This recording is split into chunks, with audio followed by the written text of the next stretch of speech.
Bab 1154. Murid personal. Wajah mereka bertiga langsung menjadi suram dan memandang pemuda di depan penuh curiga. Jangan-jangan ia itu penipu. Anita juga ikut berkerut alis. Guru emas Akademi Handing, mana ada yang seperti dirimu? Kurus seperti monyet. Lihat penampilanmu ini. Apakah kamu adalah seorang pelayan dari suatu restoran untuk datang menipu? Aku dengar guru-guru Akademi Handing mendapatkan gaji yang cukup tinggi. Mana mungkin sepertimu begini? Anita melirik Eurojin yang memakai sandal malas dan berujar tidak peduli. Apalagi Akademi Handing, mana ada guru yang merupakan orang area timur. Eurojin juga menyadari hal itu. Karena pada dasarnya dirinya jarang keluar dari Akademi Handing dan tidak ada teman yang mengingatkannya. Sebagai satu-satunya guru bela diri area timur Akademi Handing, mau dirinya adalah murid personal. Juga tetap tidak ada yang mau menghiraukannya. Sedangkan untuk gajinya, gaji Akademi Handing memang sangat bagus. Tapi tetap harus ada muridnya. Sedangkan dirinya sudah begitu lama tidak ada murid. Apalagi dirinya memang selalu memakai pakaian lengan pendek, celana pendek dan sandal. Sehingga dirinya tidak pernah peduli sama sekali. Melihat mereka beberapa mau pergi, Eurojin buru-buru menahan. Aku ini benar-benar guru emas dari Akademi Handing. Bagaimana kamu membuktikannya? Louis Lu bertanya dengan tidak berdaya. Aku bisa terbang, balas Eurojin dengan serius.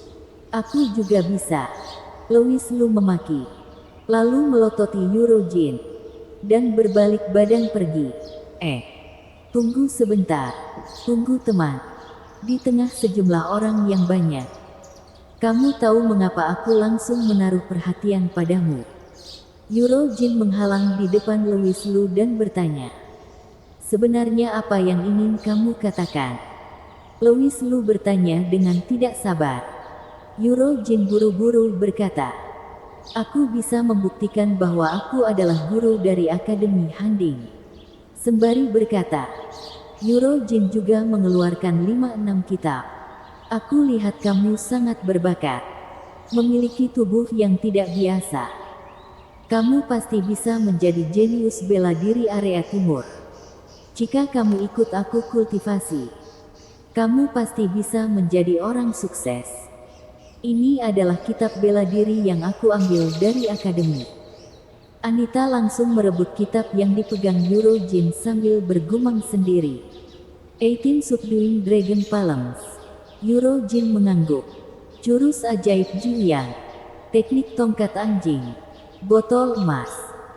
Eurojin buru-buru merebut kembali kitab yang diambil Anita dan terbatuk ringan. Kali ini, kalian sudah percaya bukan? Beberapa kitab ini terdengar sangat hebat.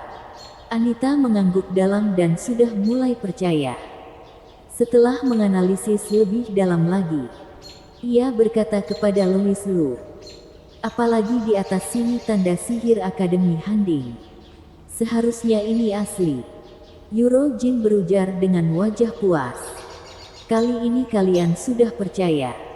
Bukan? Tanda sihir Akademi Handing. Louis Lu bertanya kepada Anita. Anita berujar. Benar.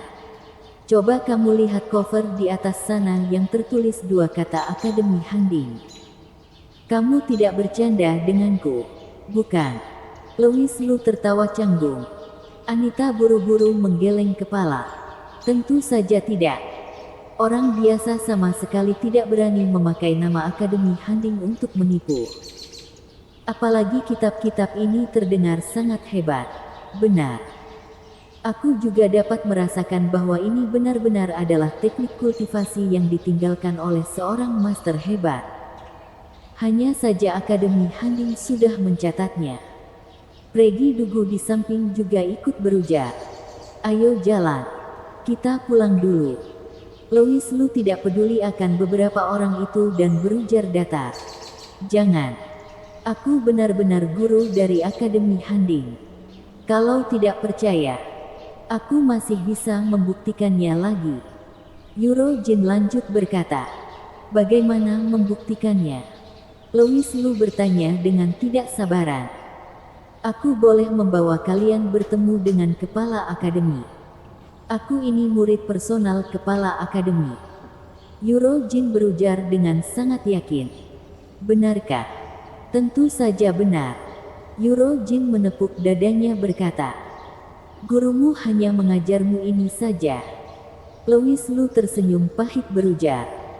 Jika Louis Lu memberitahu Yuro Jin bahwa kitab-kitab ini bisa dibeli banyak di wilayahnya, apa yang akan dipikirkan Yuro Jin?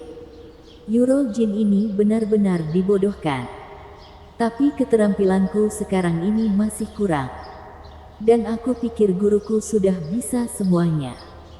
Kitab-kitab ini juga diperoleh guruku beberapa tahun lalu. Kemudian ia mewariskannya kepadaku. Kamu tenang saja. Datang ke Akademi Handing kita. Aku bisa mewariskan semua ini kepadamu. Siapa tahu kamu juga bisa menjadi master alam spiritual dengan cepat. Yuro Jin berujar dan tertawa dengan puas.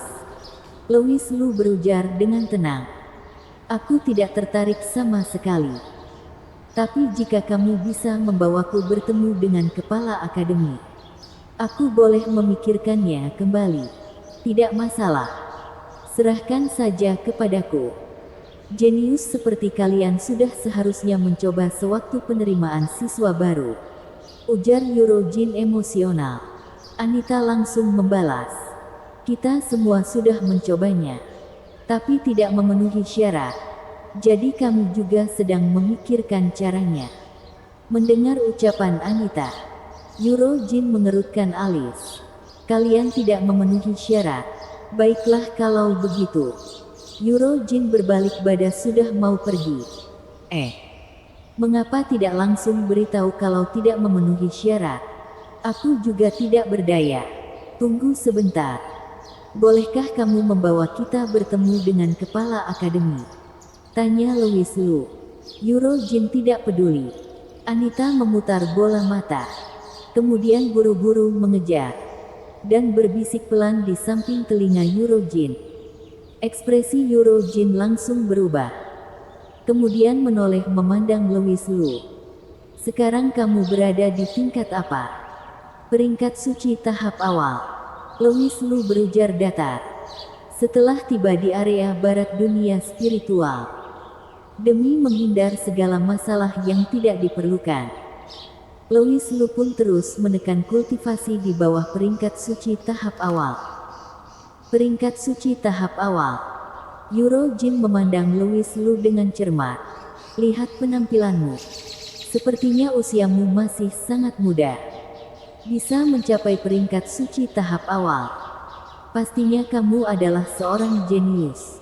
Ayo. Aku boleh bawa kamu bertemu dengan kepala akademi. Tapi bisa lolos atau tidak, aku sudah tidak tahu. Hanya saja, Yuro Jin lanjut berkata. Kamu harus berjanji kepadaku akan satu hal. Apa itu? Jika tidak lolos, bolehkah kamu menjadi muridku? Yuro Jin tertawa berkata. Bawa aku temui kepala akademi dulu. Louis Lu membalas dengan tenang. Regi Dugu merunduk kepala dengan merasakan remeh dalam hati. Membiarkan seorang kaisar siluman menjadi muridmu. Kamu sudah gila, bukan? Dengan kemampuan Louis Lu, jika suasana hatinya buruk, kota Handingmu bisa saja akan menjadi abu. Baik, sekarang aku akan membawa kalian menemui guruku. Yuro Jin melihat waktu dan terkekeh berkata. Tapi harus tunggu sesaat. Orang tua itu sepertinya masih belum bangun. Kita pergi makan dulu. Anita memasang wajah suram. Bahkan ini sudah sore. Kepala akademi Handing masih belum bangun. Kamu jangan sengaja menipu kita dan asal mencari orang tua. Menganggapnya menjadi kepala akademi Handing. Mengapa aku harus berbohong? Nona. Aku juga tidak berani menipu Anda. Yuro Jin sibuk berkata. Nanti kalau kamu pulang dan melapor ayah Anda. Nanti akulah yang dikejar master-master hebat keluargamu. Louis Lu melirik Anita sekilas dan tidak banyak bicara. Anita mengulur lidah dan berkata kepada Louis Lu. Kamu ingin tahu latar belakang keluargaku tidak? Tidak tertarik. Bersambung.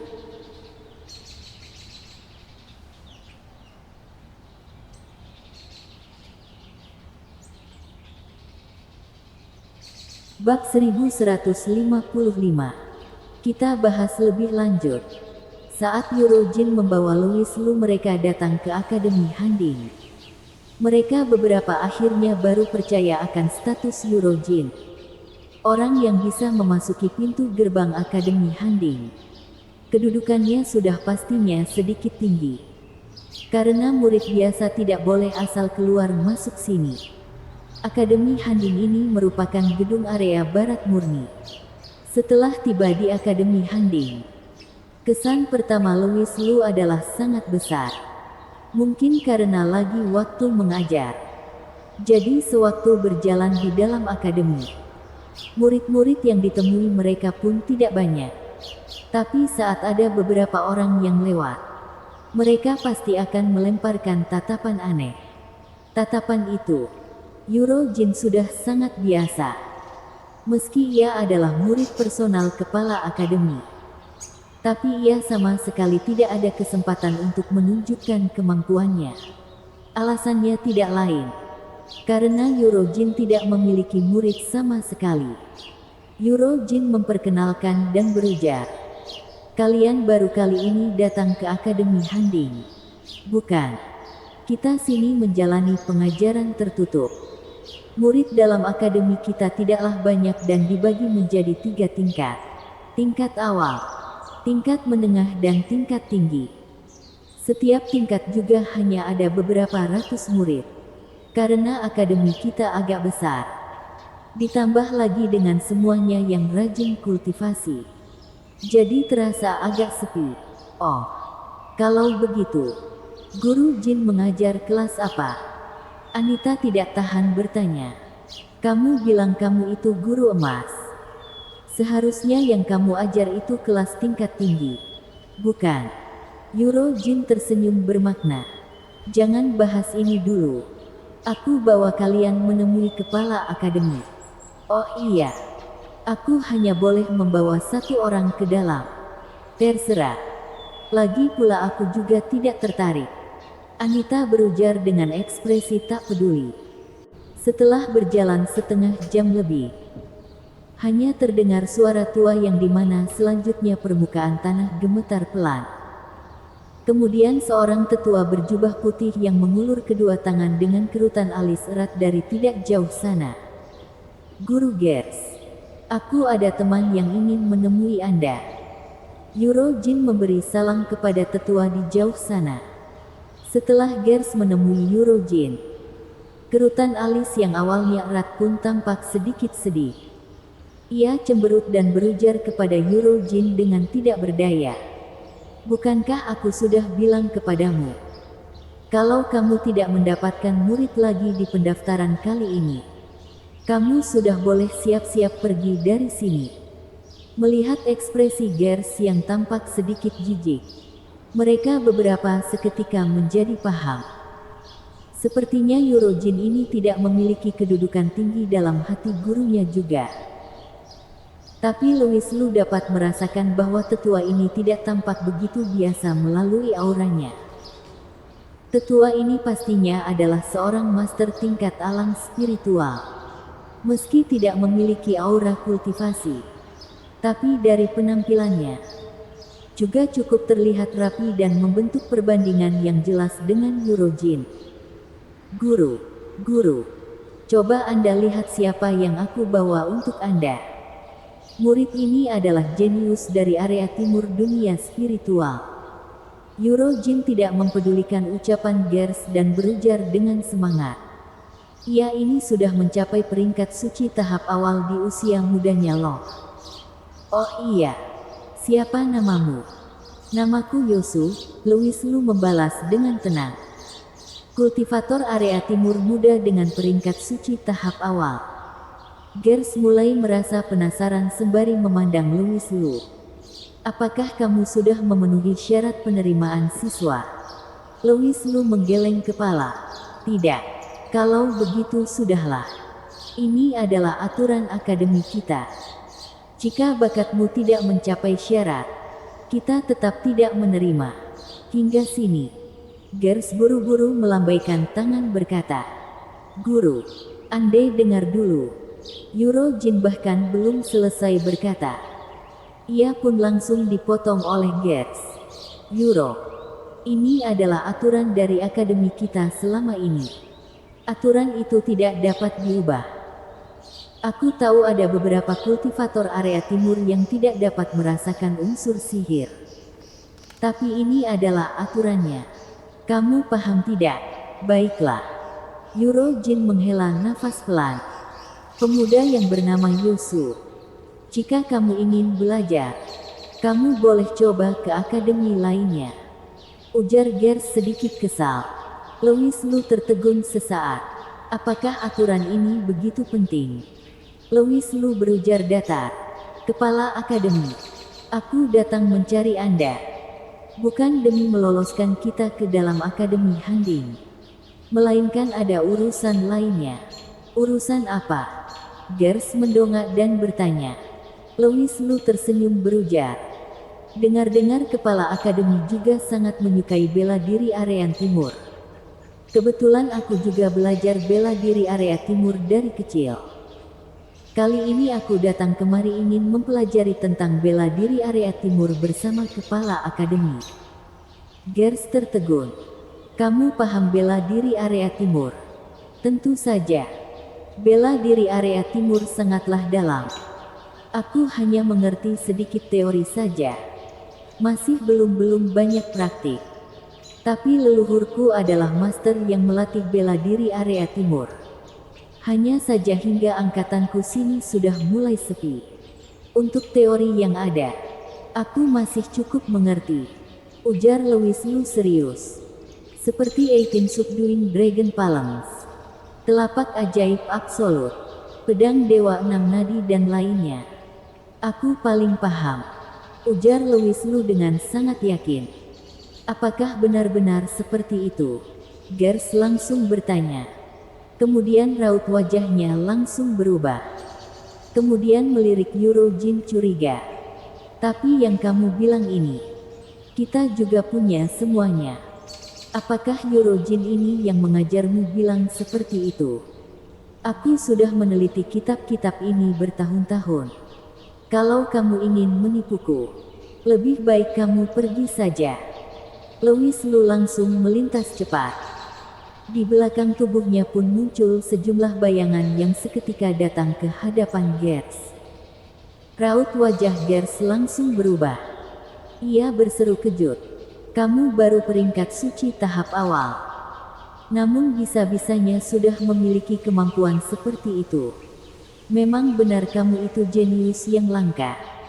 Hanya saja aku sudah bilang, kalau aturan tidak boleh diubah." Tidak. Kepala akademi. Anda salah paham. Ini hanya sebagian kecil dari bela diri area timur yang aku pelajari saja, ujar Louis Lu. Jurus ini disebut dengan Dainty Steps. Apakah kepala akademi pernah mendengarnya? Dainty Steps. Ekspresi Gers mulai berubah. Hatinya merasa sangat tercengang. Yuro Jin di sampingnya juga mulai semangat. Louis Lu lanjut berkata usai melihat ekspresi terkejut mereka. "Kepala akademi, jurus yang Anda teliti sekarang seharusnya adalah 18 Subduing Dragon Phalanx, bukan?" Gers menatap bengong Louis Lu dan menggeleng kepala cepat. "Mohon untuk penjelasannya, Saudara Yo." "Ia itu seorang pengemis," Louis Lu membalas dengan datar. "Pengemis? Mana mungkin?" Gers menatap Louis Lu tidak percaya. Kemudian hanya menemukan Louis Lu mengangguk bagai seseorang yang hebat dan menjawab, "Benar. Tidak hanya 18 Subduing Dragon Phalanx ini saja. Bahkan teknik tongkat anjing ini juga berasal dari satu sekte yang sama. Sekte apa? Di area timur dunia spiritual kita ada sebuah sekte yang bernama Sekte Kaisar Louis. Apakah Anda pernah mendengarnya? Ujar Louis Lu dengan wajah serius. Gers menarik nafas dingin. Pernah. Pantas Kaisar Siluman mengundurkan diri kepada Kaisar Dewa Louis dan menjadikannya Kaisar Siluman baru. Ternyata Kaisar Dewa Louis ini begitu hebat. Tidak, Anda salah. Ujar Louis Lu. 18 Subduing Dragon Palms ini bukanlah warisan dari Kaisar Dewa Louis, melainkan teknik kultivasi yang diwariskan seorang pengemis dari sekte Kaisar Louis. Tubuh Gers gemetaran. Tatapan tidak peduli yang awalnya dilemparkan juga mulai menjadi penuh hormat, dan berkata dengan serius, "Saudara Yo, ayo jalan dan ke kantorku. Kita bahas lebih lanjut lagi." Bersambung.